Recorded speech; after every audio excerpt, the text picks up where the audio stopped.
What's up? I'm Marty Schwartz, nextlevelguitar.com. I'm still excited to be here. And we are so excited about these licks and jam tracks and links and buttons and just the power of music. We're fired up. Everyone in the studio is fired up. And I'm loving it. I'm loving sharing the guitar stuff that I like to do with you guys. So here's my next thing. Basically what I'm calling this is a repeating blues lick in 3 octaves. So what that means is I'm playing the exact same lick, the exact same notes, and I'm repeating it. I'm starting in one range, and then I'm going to the next octave lower, same exact notes, and then another octave lower, the exact same thing again. So actually I'm playing the exact same lick, but it's a great way to stretch out one little phrase into, you know, making it 3 times as long with really not having to do much extra or having to learn much extra because the fingering is the exact same.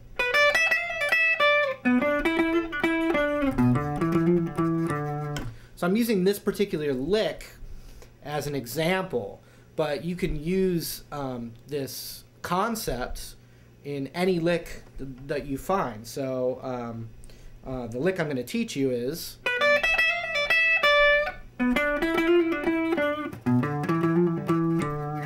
but anything that you do in one of those 3 spots you can repeat through.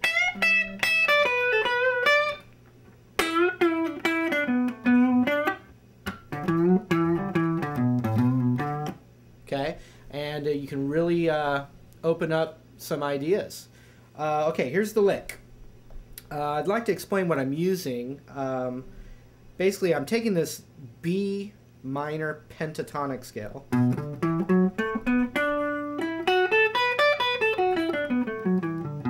I'm adding the blues note. But what I'm doing is I'm using what I call it the blues run based off of that, which is the root's right here on the 7th fret, but the run, I start a whole step lower than the root, and I move up a whole step with my ring finger. Exact same thing on the next string. Then I slide with my ring finger and first finger on the 7th fret. Same thing on the next string. Okay, now I'm going to slide again with my ring finger up a whole step. But now my first finger goes on the 10th fret of the B string. So it's a little weird right there, that transition, because of the way the B string's tuned. And then up a whole step with my ring finger, and then first finger on the 10th fret, and then ring finger on the 12th fret.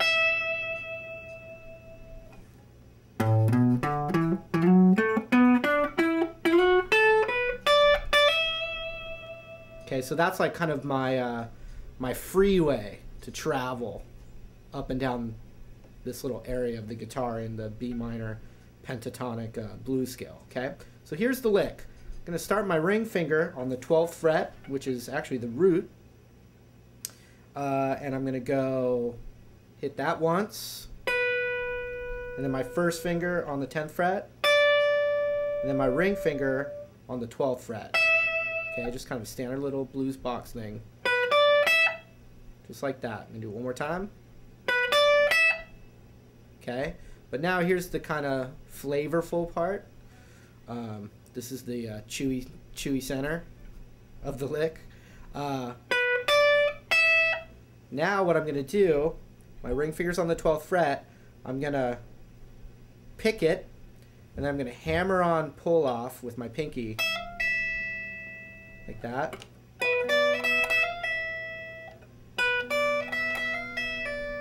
And then I'm going to actually pull that off too. All with one pick.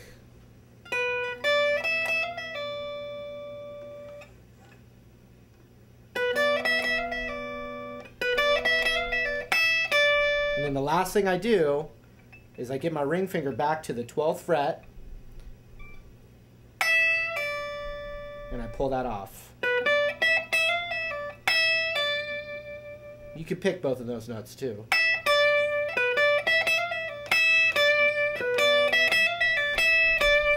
Here it is real slow.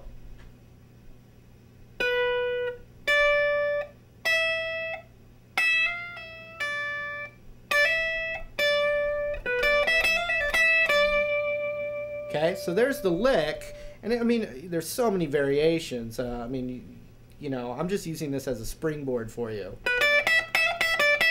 You could slide it instead of your pinky. You know, you got the big rock star bend right there.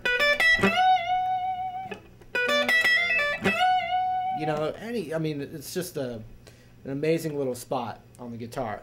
But so anyway, what I did was I played that lick. And then I did the exact same thing in our favorite, you know, pentatonic shape right here, starting with my ring finger on the D string on the 9th fret. And everything's the exact same. I'm just showing you where it starts. Just like that. All right, and then I'm going to do the exact same lick again with my ring finger starting on the root an octave lower than the last one. So it's the 7th fret now. And it's the same lick again.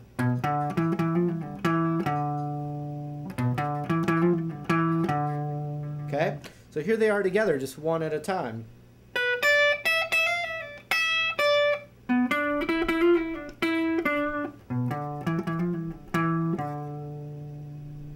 It's a much longer sounding lick than...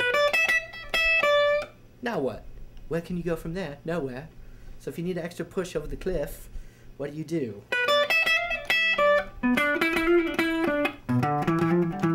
But then another cool thing is you can use that little run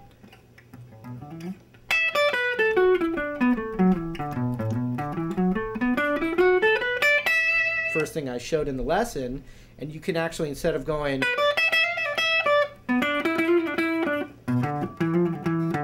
You could use elements of the run to kind of travel into that next lick.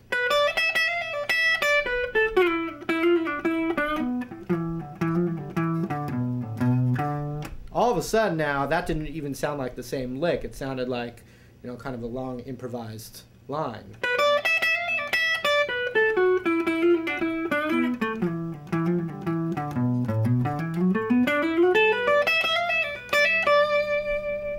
Like that.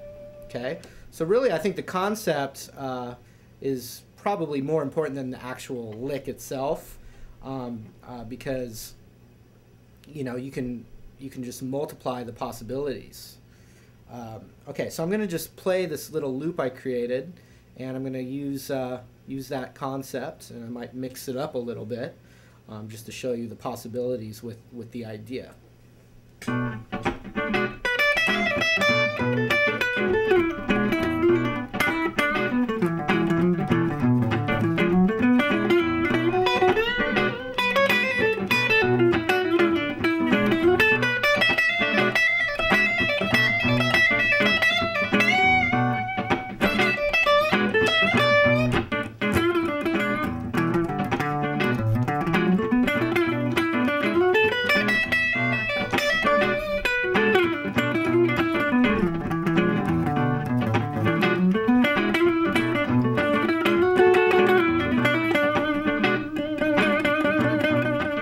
So fired up over here about these licks. I can't even tell you, the excitement in the air here is palpable.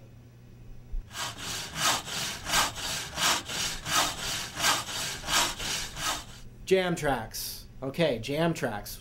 The guitarist's essential tool for practicing their licks. Jam tracks, backing tracks that you can just shred over, and you're not going to bore some guitar player that you're begging to play rhythm for you, right? It's just a jamming track to play over. All right, so what you want to do is you want to click this link right here, and we've got 3 free jam tracks that you can practice your playing over. And all you got to do is click the link. Sounds like a pretty good deal to me. This is Marty Schwartz with nextlevelguitar.com. Appreciate you checking out the material here, and hope you come back again. We'll see you next time.